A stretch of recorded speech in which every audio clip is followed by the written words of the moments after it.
Good morning, guys. It's Andrea from the Codex Club YouTube channel. Welcome or welcome back. I'm Andrea. This is Penny. And we've been waking up with you guys and doing these Streams in the Desert daily devotionals. My goal is to do it for a year. I feel like it'll just be so cool to see how big Penny gets, and Aoife too, because she's been in some of these.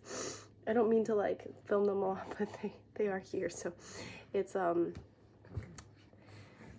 testimony, I guess, my walk. I like interjecting my own personal thoughts in at the end of these passages, and I hope that's all right. Just kind of my anecdotes or my takes on these. But there is a lot of wisdom. There's a reason why Mrs. Cowman has been quoted, and new editions of her books have come out every couple of years, and it's just a really cool thing to see. As a woman, as a mom, as a just human, it's really like hard to find constant reminders of how precious life is and how grateful we should be. Hi, Penny! Oh my gosh, that's you! Honey. But we are so lucky. I'm so glad you're here. If you haven't liked, subscribed, please do.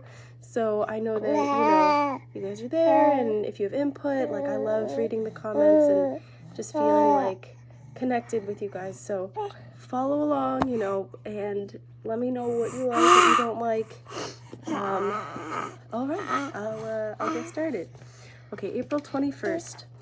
And being absolutely certain that whatever promise he is bound by, he is able to make good. Romans 4:21. 21. We are told that Abraham could look at his own body and consider it as good as dead without being discouraged, because he was not looking at himself but at the Almighty One.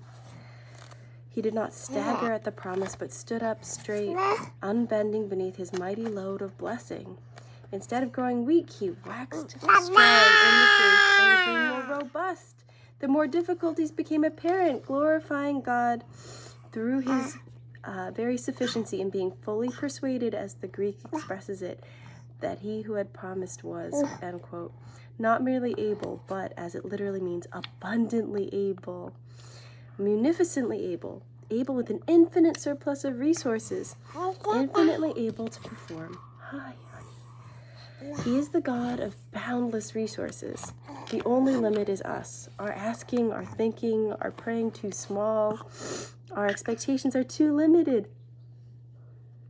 He is trying to lift us up to a higher conception and lure us on to a mightier expectation and appropriation. No! Oh, shall we put him in derision? There is no limit to what we may ask and expect of our glorious El Shaddai, and there is but one measure here given for his blessing, and that is, quote, according to the power that worketh in us, end quote, A.B. Simpson.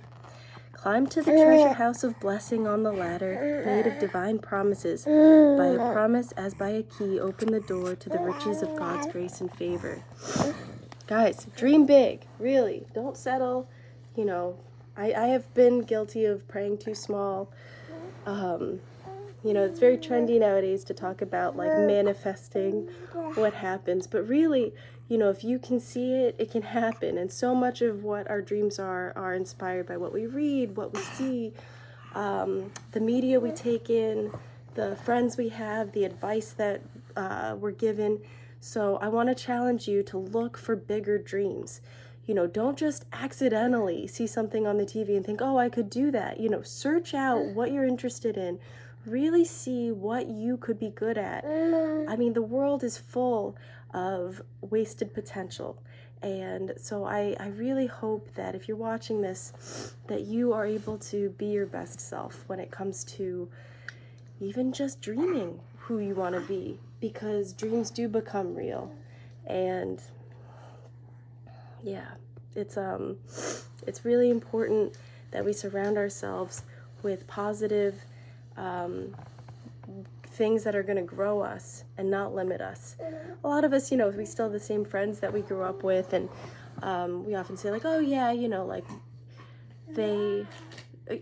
those aren't necessarily the most fruitful friendships. Sometimes it's the ones who we meet while searching out more inspiration, like for ourselves. Like if you went to a really great talk by one of your favorite authors and then talk to them afterwards, you know, that could be somebody who is not just a friend who kind of like holds your memories and whatever, but could inspire you and give you really like sound advice that could change your life. So I'm not saying that that's necessarily what you have to do, but I want to plant seeds. I want to give you guys ideas of what you could do. I'm just feeling in a, like, it's a surprising mood because it's the end of the week. It's a Friday today. I'm so excited for the weekend. And usually by the end of the week, I'm so tired. I'm so worn out. I'm ready for rest.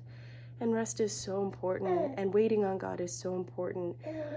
But also, like, dreaming up the life that you want, being able to pray big, and rest assured in God's promises that He will make your life worth it and valuable and precious. Like, it's just so beautiful to me. So I hope that you liked today's reading, and you know, it's such a pleasure to see you guys and to just see these views, like because you know, I'm not making it necessarily for the views or whatever. I'm just doing it because I love this book. I want to have this like record of passages that I can just turn on every day. If I just search up like April 21st, Dreams in the Desert, this is the first thing that comes up on Google and YouTube because no one else is doing it. And I think that's so sad. So I am doing it, and I you know, I want people to watch because I do think it's like really, again, like valuable to have good things around yourself to inspire you and to grow you. And all I want is to like nurture whoever's watching this and form those you know, connections and friendships that aren't going to just be sedentary, but that are going to push each other to be better. Yeah, I'm in a mood. I'm feeling happy this morning and hopeful, and I personally am trying to come up with some new ideas for myself this summer, and I have a lot of plans for the family. I want to be able to start taking trips again, like more easily, which is not hard, or it's not easy with two kids around this age, you know, like two under two, it's like a thing, even though Aoife is older than 2. I mean, she's like not 3 yet. Anyway, thank you guys for watching. I'll see you tomorrow. Bye.